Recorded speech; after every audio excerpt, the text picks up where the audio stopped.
There's a great story that Reb Shlomo Diamond, my Rosh Kollel, brings.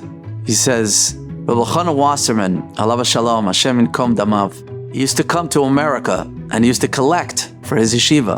And he used to stay by a wealthy man's house. And one time when he came in, the wealthy man had a gift for him. It was a book about his Rebbe, the Chofetz Chaim. And he was smiling and he was so happy to give it to him. He says, while I make you a tea in the kitchen, please read this book. Reb Elchanan went to the couch. He sat on the couch, opened up the book. The man went to make him a tea. It was 2 minutes in. Reb Elchanan came with the book into the kitchen, ran in. You could burn this with your chametz. You could take the book. And I think he used the words, he threw it on the floor. He says, what's the matter? The guy was shocked. He was so happy to give him a book about his Rebbe. He said, that's not my Rebbe. My Rebbe wasn't born that way.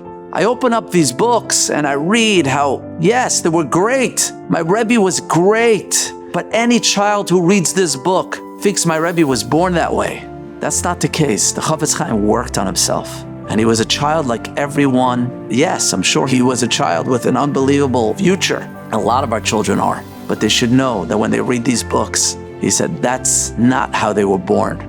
They're not born that way. It takes work. It takes avodah. And Rabbi Diamond says, when you pick up these books about Gedolim, there's some great books out there. Don't feel down. The famous Rabbi Yerucham Levovitz that Rabbi Diamond always brings down is that the person who's holding the Sefer and he's learning up a Rishon, an Achron, the person who's holding the Sefer in our generation with the struggles that we have, with everything we face, could be greater than the Sefer he's holding.